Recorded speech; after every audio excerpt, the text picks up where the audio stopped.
Dogma. You hear that word thrown around a lot, right? And it's almost never a compliment. But what if the real danger of dogma isn't what we think it is?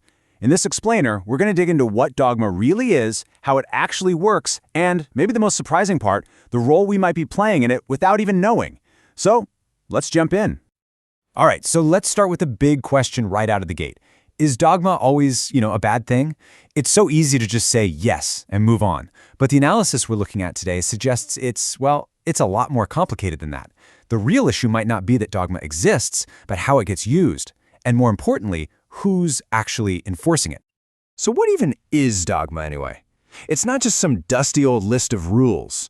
Think of it more like a process. It's what happens when a group's most important ideas aren't super clear or obvious. And that ambiguity, that gray area, makes people uncomfortable. So a struggle begins to lock down one single correct way of seeing things. Now, it's really tempting to just point the finger at leaders for creating all this rigidity. But here's the twist, and it's a big one. The real power that makes dogma so harmful often comes from us, from the members of the group. We can end up reinforcing these rigid beliefs completely unconsciously, without even having a clue that we're doing it. Okay, so how on earth does that happen? Well, one of the first and probably most common ways is something we can call the faith versus reason trap. This is where a false fight is created, forcing you to pick a side between two things that are actually meant to work together as a team. This completely reframes that whole relationship. See, they're not enemies at all.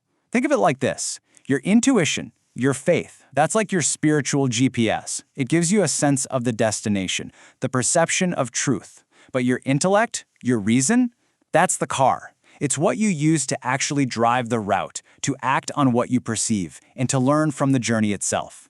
You absolutely need both. And here is the great irony in all of this. Very often, leaders will use these brilliant, logical arguments, which are obviously products of reason, to convince their followers that they need to abandon reason when it comes to matters of faith. It's like they're selectively shutting down our critical thinking, but only when it threatens to question the dogma. And that selective use of reason, that's just one tool in the toolbox. It's actually part of a much larger set of tactics used to get everyone to fall in line. Not through, obvious threats, but through these quiet, incredibly powerful weapons of devotion that are all about language and loyalty. So how does this sound in real life? Well, first, the language gets really vague, very emotional. Then you'll notice a tone that mixes this absolute authority with a kind of projected humility. And the killer move? If you dare to ask a logical question, you're not a truth seeker. Oh no, you're just being immature or rebellious.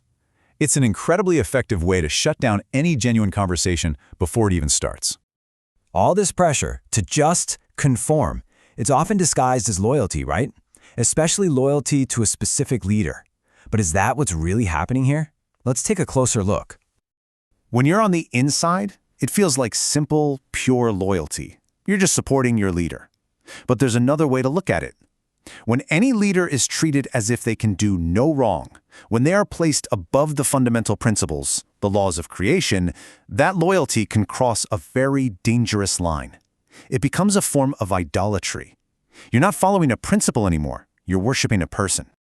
And that idea leads us directly to the next huge pillar of harmful dogma, rigidity. We're talking about a total inflexibility of thought, a deep unwillingness to expand your worldview.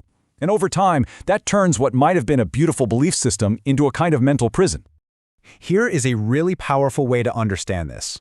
A rigid mind will see the spiritual law of sowing and reaping and the physical law of action and reaction as two completely separate things. But a flexible mind, it immediately recognizes they're the exact same principle, just showing up in different ways. Rigidity makes us unable to see that the same universal truths are at work everywhere, just wearing different clothes. And this blindness has massive consequences. It's why different groups, who might share the very same core truths, often end up seeing each other as enemies. They literally can't recognize the truth in the other's message because they're blinded by the different packaging, the different rituals, the different interpretations, the different dogma. Okay, so if rigidity and forced submission are the problem, what's the solution? The answer isn't to just throw away all your beliefs. It's about building them on a totally different foundation, a foundation of respect. Just look at the contrast here. It couldn't be more clear. The dogmatic path is all about control. forcing submission, demanding rigid conformity, using veiled threats to keep people in line. But the spiritual path, it's all about empowerment. It's about respecting and encouraging every single person's individual growth and trusting that life itself, through natural laws, is the best teacher. So how does this actually look in practice? It's not about just agreeing with everything, not at all. It's a different strategy. First, you make a genuine effort to understand where the other person is coming from. Then, instead of just hammering them with your own view, you try to gently guide them from where they are. And finally, you have to trust that experience, life itself, has its own powerful, built-in lessons that will teach them in the long run. So, all of this leaves us with one last really important question to ask ourselves. In your own life, in the groups you're a part of, in the beliefs that you hold most dear, where does that healthy, heartfelt devotion end? And where does the rigid, unquestioning dogma begin? It's a line that's absolutely worth finding. Thanks for watching.